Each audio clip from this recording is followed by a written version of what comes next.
فلا يتكلم أحد بموت رسول الله إلا ضربته. جئتك أؤمن بالله وبرسوله وبما جئت به. وقد أعذرت إليكم وأعذرتموني.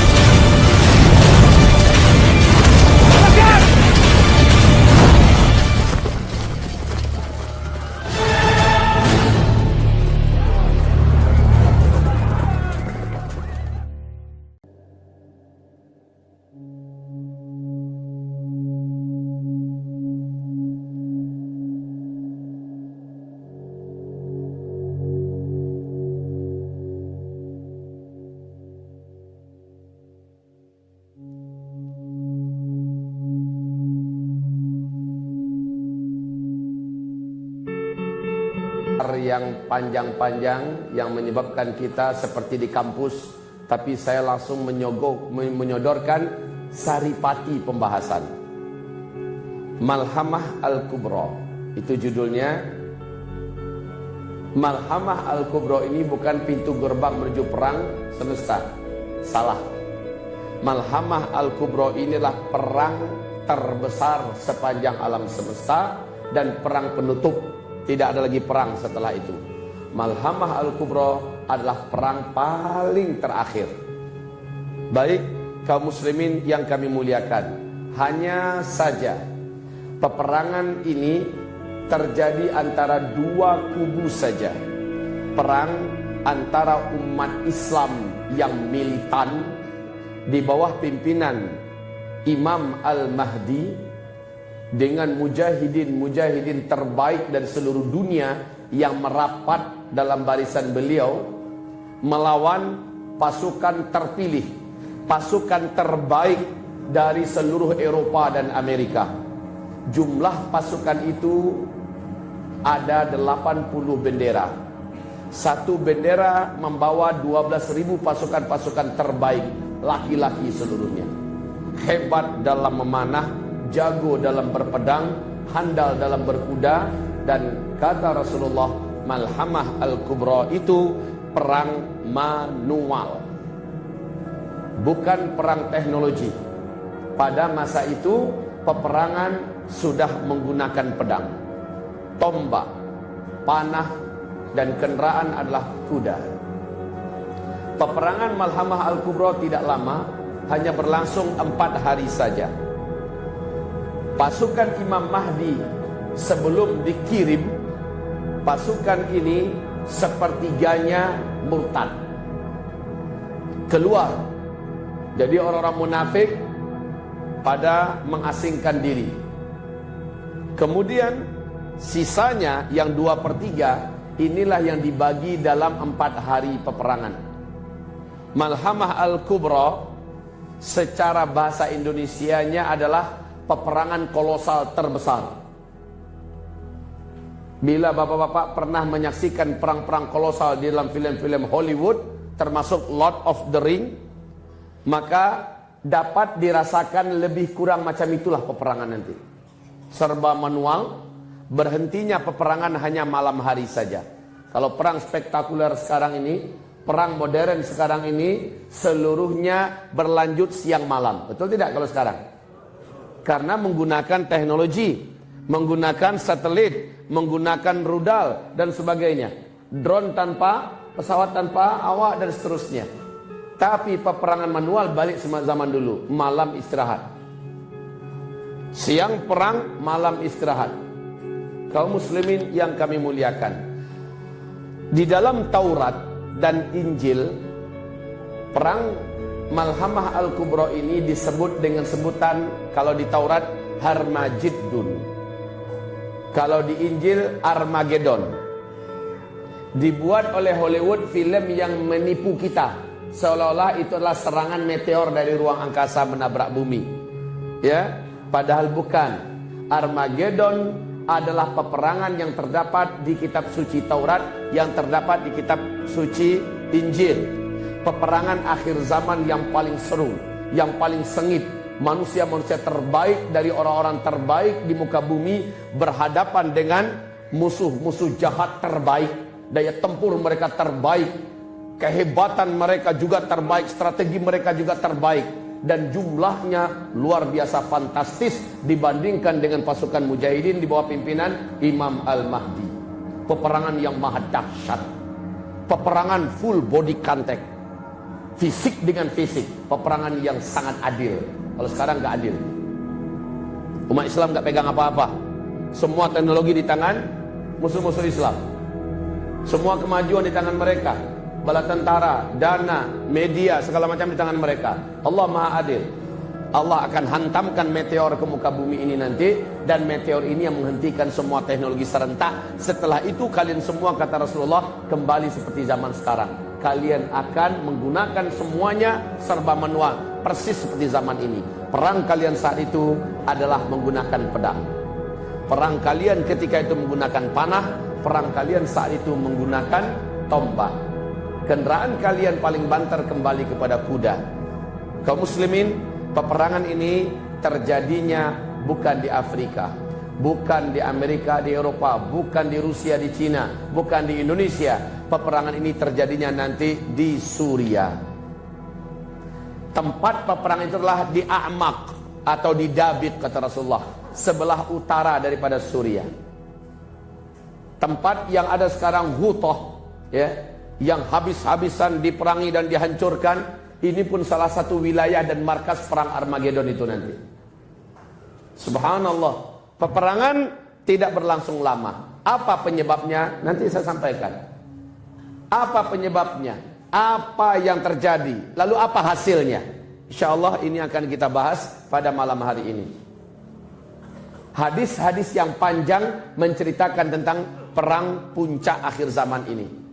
Saya ketika melihat Lord of the Ring, berulang-ulang saya lihat kembali hadis-hadis Nabi yang saya baca tentang perang akhir zaman itu, tergambarkan secara visual di sana. Tergambarkan bagaimana peperangan antara orang-orang normal, dalam bahasa kita orang-orang baik, mujahid-mujahidin terbaik, orang-orang taat yang paling taat melawan orang-orang kafir terbaik dalam pertempuran, yang terlatih, yang paling disiplin dalam peperangan.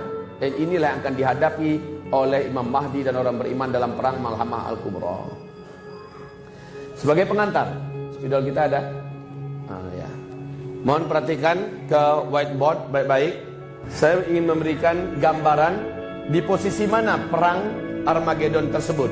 Nabi mengatakan kita ada berapa fase? Ada berapa fase? Kita menjalani di kehidupan dunia ini 5 fase.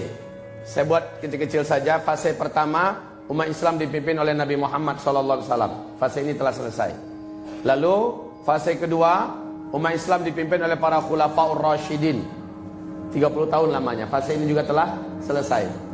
Fase ketiga, ini yang paling panjang, umat Islam dipimpin oleh para khalifah yang menggunakan sistem kerajaan. Ini adalah fase ketiga, lamanya 1227 tahun. Ini sudah selesai dengan runtuhnya khilafah Islamiyah Al-Utsmaniyah di Turki. Fase ketiga. Sekarang kita di fase keempat. Nah ini, lihat baik-baik. Sekarang kita sedang ada di fase keempat.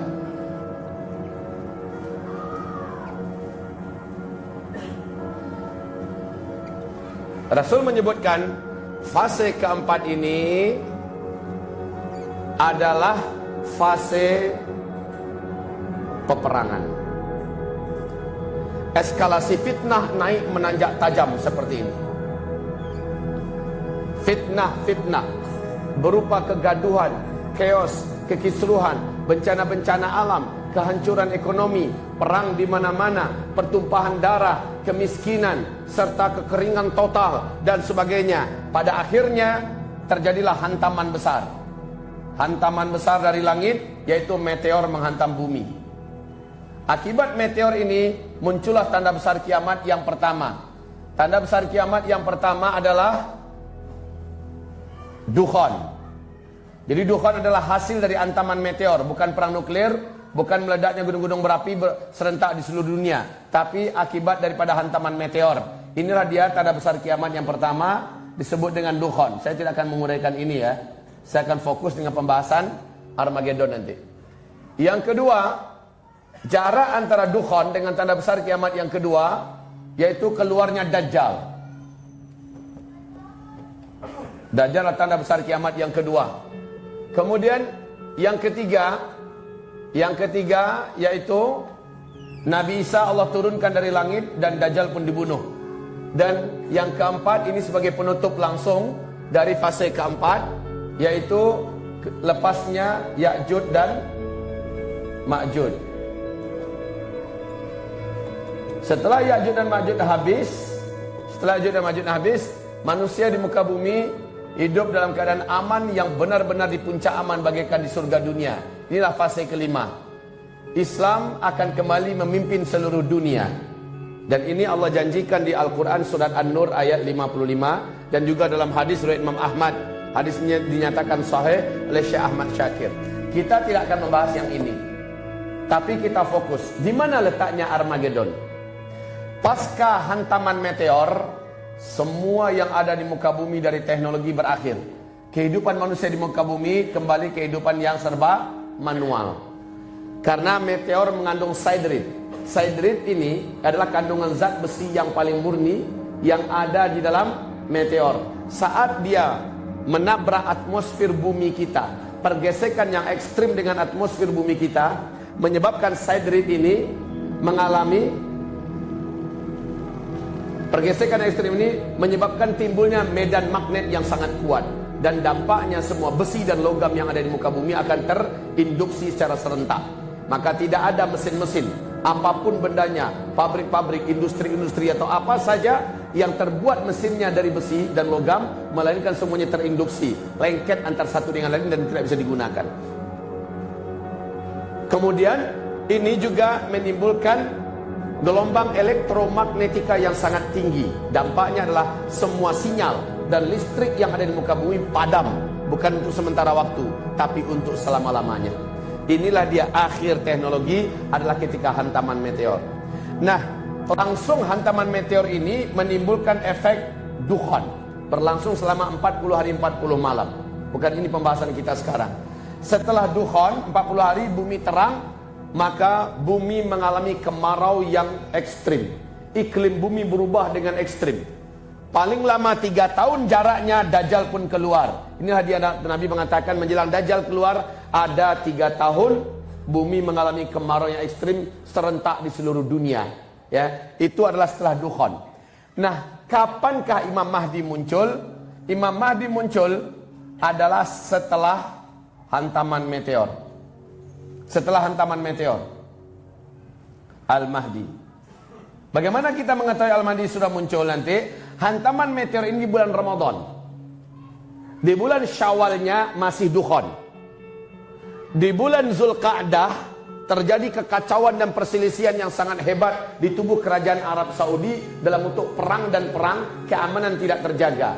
Bulan Zulhijjahnya jamaah haji dibantai di Mina. Kemudian bulan Muharramnya Al-Mahdi dibaiat. Al-Mahdi dibaiat di depan Ka'bah, ya. Nah, setelah Al-Mahdi memimpin seluruh umat Islam di dunia, Imam Mahdi dengan cepat menaklukkan seluruh negeri-negeri Arab dan disatukan kembali dan dibuat namanya seperti nama dulu, Jazirah Arabia. Arab Saudi akan hilang dari nama. Qatar, Uni Emirat Arab, Kuwait, Bahrain, Oman, Yaman semuanya akan hilang, kembali kepada nama asal, yaitu Jazirah Arabia. Tunduk dan takluk di bawah kekuasaan Imam Al-Mahdi. Seluruh negeri Syam, Palestina, Syria, Lebanon, Yordania satu persatu juga ditaklukkan dengan cepat. Israel hilang dari peta dunia selama-lamanya. Imam Al-Mahdi ini memimpin pertempuran dengan sebaik-baiknya kepemimpinan. Beliau bukan hanya sekedar jago retorika, bukan hanya luas ibadah, luas ilmunya, hebat ibadahnya, tetapi memang juga cekatan dalam menguasai senjata-senjata manual. Paling pemberani dan beliau adalah paling ahli dalam strategi perang. Padahal sebelumnya sosok beliau tidaklah seperti itu. Dia hanya seorang talib biasa di kota Madinah Al-Munawwarah.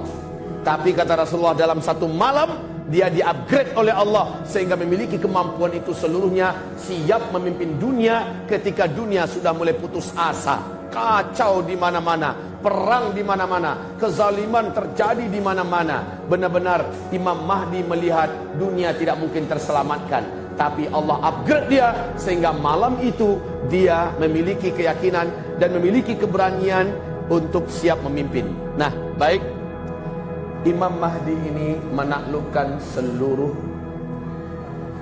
Jazirah Arabia, ditaklukkan. Mana tutup spidol?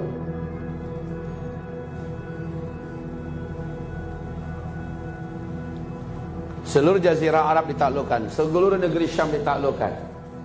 Lalu kemana lagi?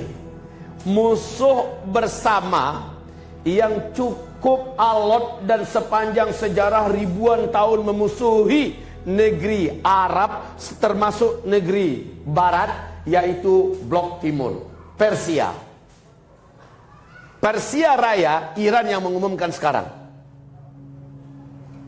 Dan Iran berkolaborasi dengan Cina, dengan Rusia. Ini sama-sama akar akidah mereka ini. Sama-sama akar akidah mereka, ya.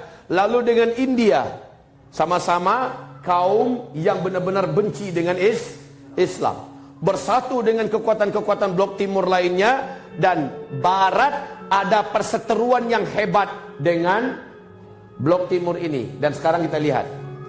Jadi sebelum meteor jatuh terjadi perang dunia dulu. Ini perang dunia ketiga. Sebentar lagi perang dunia ketiga. Ribut dulu antara timur dengan barat. Kita lihat bagaimana Rusia sudah mengumumkan di televisi nasional mereka, persiapan kepada rakyat sudah harus dilakukan karena kita akan menghadapi perang dunia ketiga. Itu kata Rusia kepada rakyatnya di televisi.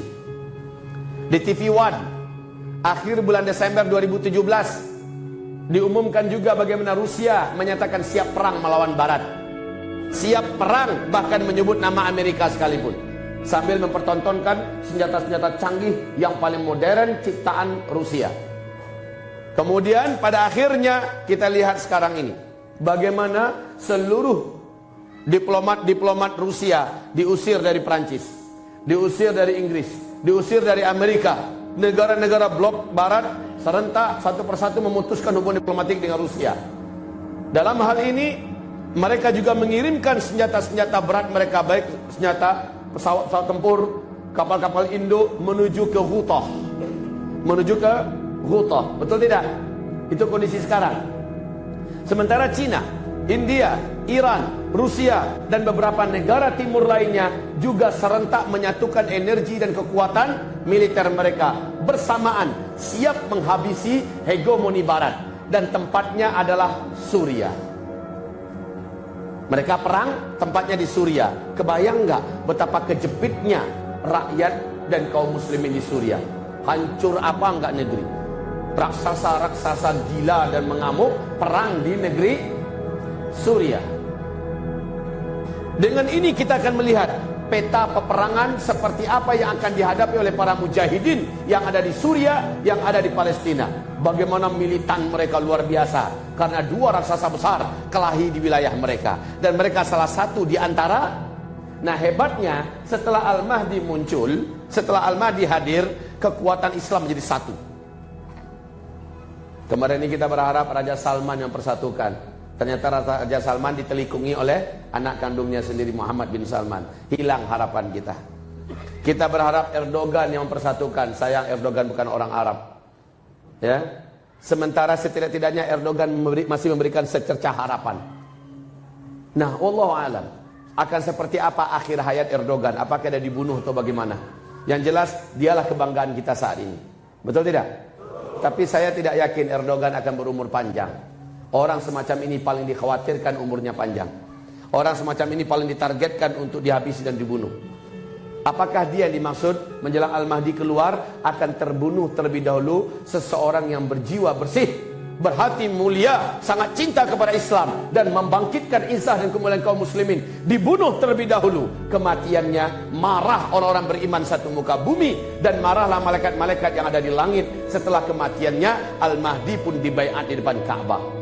Apakah Erdogan orangnya? Allahu a'lam. Saya tidak berani memastikan. Ataukah hadis yang sahih ini yang dimaksud Zakir Naik sekarang? Allahu a'lam. Saya pun tidak berani memastikan. Yang pasti adalah bahwa persatuan Arab tidak akan terjadi kecuali hanya di tangan Imam Al-Mahdi. Saat Arab sudah menyatu, orang-orang beriman di seluruh dunia, apalagi orang-orang beriman Arab itu militannya Pak, nggak ada apa-apanya militansi kita. Orang Arab itu kalau sudah militannya luar biasa. Tapi insya Allah akan ada orang terbaik dari kalangan orang Melayu, orang Jawa, orang Indonesia yang akan bergabung menjadi bala tentara Imam Mahdi nanti. Ya, kita teriakkan dengan iman Allahu Akbar, tapi pantaskan diri kita untuk layak dan pantas dipanggil oleh Allah agar menjadi tentara beliau. Karena tentara Imam Mahdi adalah manusia yang paling kuat imannya di akhir zaman. Manusia yang paling sempurna ketaatannya kepada Allah Subhanahu wa taala. Manusia yang paling sempurna cintanya kepada Islam, dan mereka membuktikan dengan meninggalkan semuanya dan bergabung dengan Imam Mahdi. Saat itu Barat melihat kekuatan umat Islam betul-betul sudah real. Setiap pertempuran umat Islam yang dipimpin oleh Imam Mahdi, seluruhnya dimenangkan oleh Imam Mahdi dan para mujahidin. Kemudian Imam Mahdi mengajak pergi ke Khurasan. Semua Khurasan termasuk Iran ditaklukkan oleh Imam Al-Mahdi. Maka Barat melihat inilah yang paling pantas jadikan mitra untuk perang melawan Timur. Maka kata Rasulullah, blok Rum akan mengajak kalian melakukan perjanjian damai. Kalau ada kalimatnya melakukan perjanjian damai, berarti ada keributan yang serius terlebih dahulu antara Islam dengan Barat.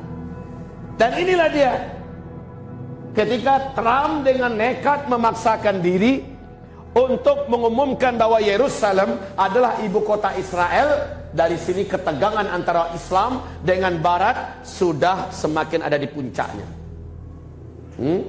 Sombongnya Amerika, angkuhnya Yahudi, inilah akhir daripada masa-masa jaya mereka. Tak lama lagi insya Allah umat Islam yang militan dari seluruh dunia akan Allah kumpulkan di sana di bawah bendera Imam Al-Mahdi. Lalu akhirnya Israel dihilangkan dari peta dunia. Setelah itu, setelah Israel habis, Al-Mahdi, maaf sebentar ada yang terputus tadi, ketika Al-Mahdi diajak bergabung oleh Barat, ngapain memerangi blok timur? Lalu kalian, kata Rasulullah, akan memerangi blok timur, musuh bersama kalian, Rusia, Cina, India, Iran, dengan semua kekuatan-kekuatan lainnya sebelah timur yang akar akidah mereka hampir sama. Ini yang menjadi musuh bersama, dan Allah akan menangkan kamu melawan mereka. Nah, setelah kemenangan ini, di A'maq atau di Dabiq, kaum salib mengibarkan bendera. Bendera yang sangat besar, naik ke atas bukit sambil mengibarkan bendera, naik ke atas bukit. Apa katanya? Yahya salib, Yahya salib. Dalam hadis bahasanya begitu ya. Artinya apa? Perang besar ini dimenangkan oleh salib. Perang besar ini dimenangkan oleh salib. Kurang ajar. Dia mengumumkan bahwa kemenangan itu karena kemenangan salib. Maka marahlah beberapa batalion dari pasukan-pasukan utama Imam Mahdi. Lalu terjadilah pertempuran. Pertempuran ini dengan cepat dikalahkan pasukan Rom yang ada. Lalu diculiklah, ditangkap dan ditawan orang-orang terbaik dari kalangan mereka.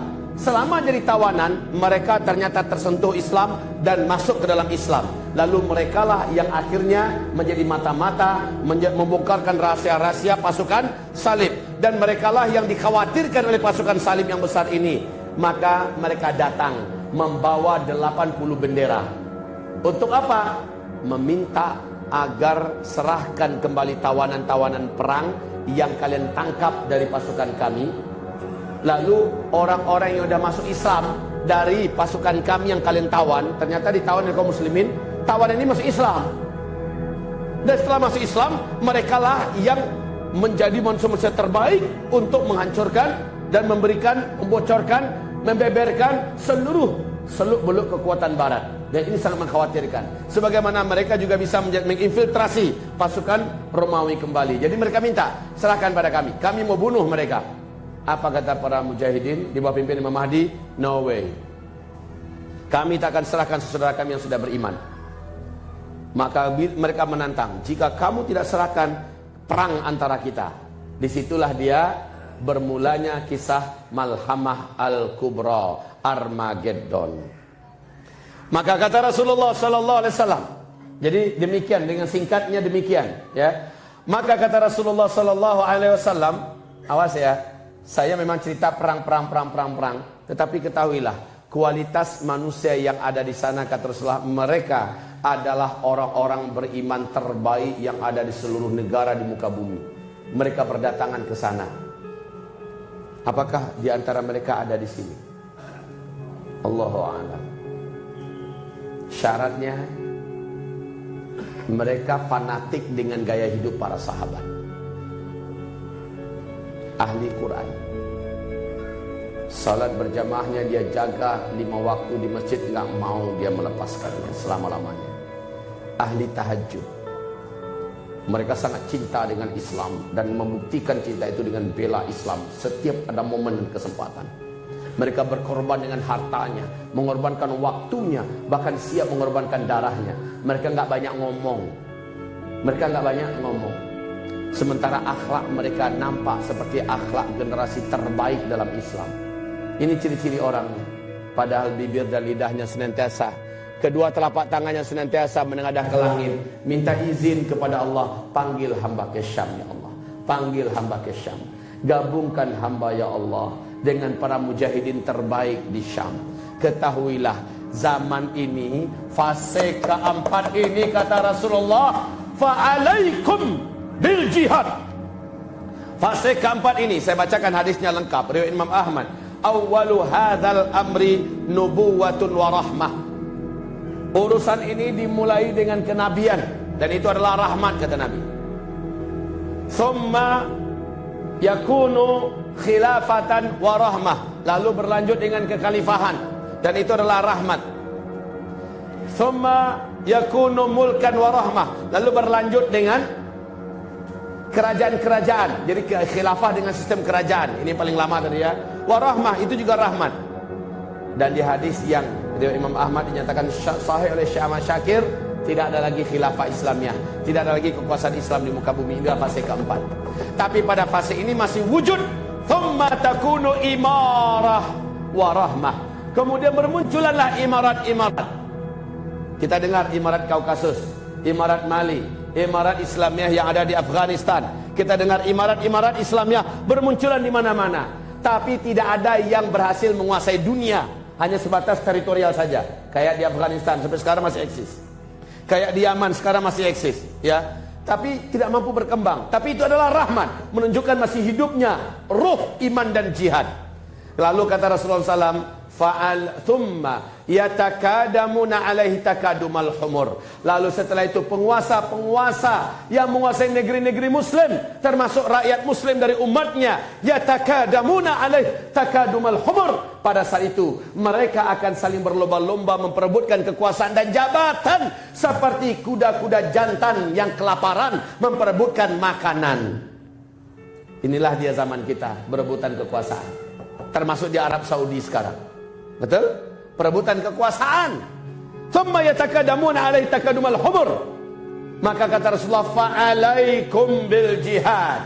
Di hadis yang lain, fa'alaikum bil ghazwi wal jihad. Pada masa itu kata Rasulullah, kalian harus hidupkan jihad.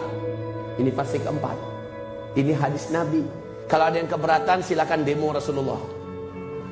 Kalau ada yang tidak setuju, jihad-jihad apa ini Ustaz? Ini adalah fase jihad. Dan jihadnya sebelum fisik adalah jihad politik, jihad media, jihad pendidikan, jihad ekonomi, jihad budaya, jihad pemikiran, jihad ideologi, jihad apapun yang bisa. Sekarang ini adalah masanya fa'alaikum bil jihad. Tapi kata Rasulullah, wa inna afdala jihadikum ar-ribat. Pada fase keempat ini, dari seluruh jihad-jihad yang ada, jihad yang paling utama, jihad yang paling tinggi, jihad yang paling hebat adalah jihad yang ada ribatnya. Nah, ribat ini hanya sebuah istilah dalam perang fisik. Jadi Ini perang ekonomi, ini perang politik, ini perang media, ini perang jihad. Dari seluruh jihad itu, yang terutama adalah jihad yang ada ribatnya. Dan ketahuilah kata Rasulullah, wa inna afdala ribatikum asqalah. Tempat jihad terbaik di akhir zaman adalah di negeri Syam, tepatnya di Palestina yang ada daerah Askalannya, kata Rasulullah sallallahu alaihi wasallam. Di hadis yang lain Nabi mengatakan, menjamin sebagaimana kata Muawiyah yang dimaksud oleh Ibnu Yukhamir, bahwa dia mendengar Malik berkata bahwa sesungguhnya jihad manusia-manusia terbaik, orang-orang terbaik di akhir zaman bukan di mana-mana. Innahum bisyam, mereka adanya di negeri Syam. Di penegasan Nabi, wahum bi Baitul Maqdis wa aknafi Baitul Maqdis, mereka ada di Baitul Maqdis. Subhanallah. Jadi kaum muslimin, orang yang sedang berperang sekarang di negeri Syam, siapa yang berani mengatakan bahwa mereka adalah para pecundang, bahwa mereka adalah kaum Khawarij selain ISIS? Siapapun yang berani mengatakan bahwa mereka adalah orang-orang yang ambisius dengan kekuasaan, mereka adalah buat dan sebagainya, semoga Allah busukkan mulut orang itu. Semoga Allah busukkan air liur orang itu. Semoga Allah busukkan hati orang itu. Kecuali dia berkata dalam keadaan jahil, semoga Allah kasih hidayah dia. Semoga Allah tuntun dia. Semoga Allah tunjukkan kepada dia yang sebenarnya sehingga dia berubah. Ini ada dengan sengaja Pak, gembosin umat seolah para mujahidin yang ada di Suriah adalah para pecundang. Para mujahidin yang ada di Suriah adalah orang-orang yang tidak mau untuk tunduk kepada pemimpin dan penguasa. Siapapun yang berkata itu dengan sadar dan sengaja, padahal dia tahu itu adalah hadis-hadisnya tentang Syam. Sampai akhir zaman, Syam adalah negeri terbaik kata Rasulullah SAW. Dan dia tidak mempedulikan hadis-hadisnya begitu banyak. Maka inilah doa tadi, kita aminkan bersama-sama. Amin. Semoga terjadi kepadanya. Semoga Allah tunjukkan akhir hayatnya yang mengerikan. Amin ya rabbal alamin. Manusia terbaik di akhir zaman itu di Syam. Syam, manusia terbaik di akhir zaman adanya di Syam. Allah berfirman dalam hadis qudsi, dan hadis ini sahih. Apa firman Allah? Hai Syam, engkau adalah bumi terbaikku, engkau adalah bumi pilihanku. Masya Allah, ternyata bumi terbaik Allah bukan Mekah, bumi terbaik Allah bukan Madinah. Di akhir zaman, bumi terbaik Allah adalah Syam. Inni uritu fil manami ka'anna amudal kitab untuzi'a min tahti wisadati fa'atba'athu basari fa'idha huwa nurun sati'. Fa'idha huwa nurun sati'. Aku dikasih lihat seolah-olah ada tiang seperti kitab yang keluar dari bantalku, kemudian naik ke atas bercahaya, lalu dia meluncur. Mataku mengiringi kemana dia pergi. Tiba-tiba aku ketahui bahwa dia meluncur menuju negeri Syam. Fa innal imana idza waqa'atil fitan bisyam. Sesungguhnya iman pada hari-hari fitnah terjadi di mana-mana di akhir zaman, iman yang benar ketika itu bukan di Mekah. Iman yang benar ketika itu bukan di Madinah. Iman yang benar ketika itu bukan di mana-mana di muka bumi. Tetapi iman yang benar pada akhir zaman adanya di Syam. Sekali lagi, Nabi memuji-muji Syam berulang-ulang. Tuba li Syam, tuba li Syam, tuba li Syam. Para malaikat-malaikat mengembangkan sayap-sayapnya di atas bumi negeri Syam. Lalu Nabi berkata kepada umatnya, fa'alaika bisyam, alaika bisyam, alaika bisyam. Kalian harus menuju ke negeri Syam. Ini siapa? Seperti firman Allah dalam hadis qudsi tadi, engkau adalah bumi pilihanku, bumi terbaikku. Akan masuk kepadamu, akan bergabung dan tinggal di dalam negeri ini hamba-hambaku yang terbaik, kata Allah. Mau jadi hamba-hamba Allah yang terbaik? Mau? Maka datangkan syarat-syaratnya pada diri kita. Datangkan syarat-syaratnya. Jadi hamba-hamba Allah yang terbaik. Fa'alaika bisyam. Maaf, ini termasuk salah satu syarat fisik di samping syarat keilmuan, syarat ibadah, syarat akhlak, syarat wala wal bara yang benar, syarat fisik. Bapak-bapak, saudara juga harus jaga kebugaran fisiknya, kesehatan, dan mesti ahli dan handal menggunakan pedang. Ahli dan handal menggunakan panah, tangkas, sampai ke tingkat sekelas dengan Robin Hood atau kelas-kelas itulah. Harus Pak. Ternyata itu bisa dipelajari. Saya kagetnya luar biasa. Sa'ad bin Abi Waqqas, salah seorang di antara penembak panah yang tercepat dan paling akurat. Dalam 1 detik beliau mampu melepaskan 3 anak panah, dan itu bisa membunuh tembus 3 orang. 1 anak panah itu bisa tembus 3 orang. Betapa kekuatannya. Kekuatan panah mereka itu bisa di atas, bagi mereka standar memanah yang biasanya standar itu adalah 200 meter. Dan itu akurat, akurasinya tepat. 500 meter, 800 meter adalah dengan panah-panah mereka yang dahsyat. Nah, ini dipelajari dalam panahan yang sangat modern sekarang ini. Belum ada yang mampu mengalahkan panahan-panahan Islam. Kenal dengan Lars Anderson? Coach Mihai kenal juga? Sebutkan nama para pemanah yang hebat yang ada di YouTube. Memang cepat sekali Pak, dan tepat semuanya. Mereka ini ternyata mengambil panahan dari sistem panahan Islam dalam sejarah. Masya Allah. Dan sistem panah Islam itu lengkap, ada manuskripnya, catatan-catatannya di London, di Perancis, di sana disimpan Pak. Masa lalu Islam dalam masalah panahan ini dahsyat sekali. Itu baru panahan, belum lagi berkuda. Bagaimana umat Islam dalam menguasai kuda. Nanti kata Nabi di zaman Al-Mahdi, ketika penaklukan Konstantinopel, setan naik ke atas bukit dan berkata, "Hai, Dajjal sudah keluar, selamatkan keluarga kalian, karena dia sudah ada di tengah-tengah keluarga kalian."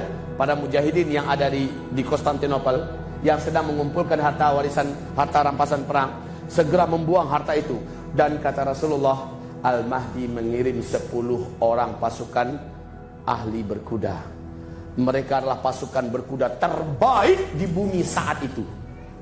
Berarti, coba kalau ingin menjadi pasukan Al-Mahdi, pantaskan diri sekarang, belajar berkuda. Kalau enggak ngomong doang, harus ahli di atas kuda. Harus ahli memanah dan memanah di atas kuda. Masya Allah. Ini olahraga yang mengasihkan. Ternyata memanah dan berkuda, memanah di atas kuda, itu kegunaannya terpakai selalu dalam sejarah. 1, untuk tujuan bertahan hidup, untuk tujuan militer, ya, memang untuk perang.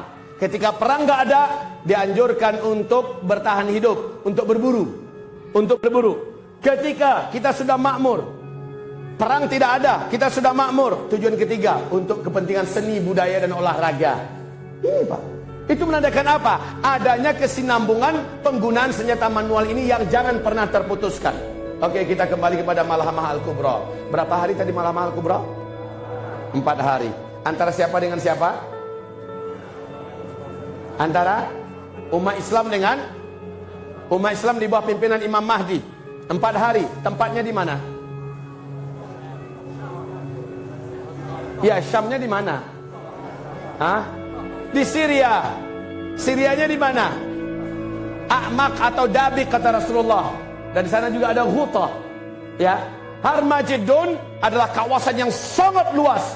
Disitulah terjadi pertempuran yang sangat hebat. 4 hari. Setelah 1/3 daripada pasukan Mahdi murtad, keluar, tidak mau berperang, maka yang 2/3 dibagi untuk perang 4 hari. Kaum muslimin yang kami muliakan, tempatnya tadi di Ghutah, A'maq dan Dabik, di sebelah utara Syria, dekat dengan Damaskus. Oke, Rasulullah bersabda, pasukan Romawi mengerahkan 80 bendera. 80 bendera. Setiap bendera membawa 12.000 pasukan dari laki-laki terkuat, laki-laki yang paling disiplin, laki-laki yang paling handal menggunakan senjata manual, laki-laki yang paling rapi, laki-laki yang paling, pokoknya segala bentuk kemiliteran yang terbaik secara manual ada pada mereka. Kali 80, berapa jumlahnya semua?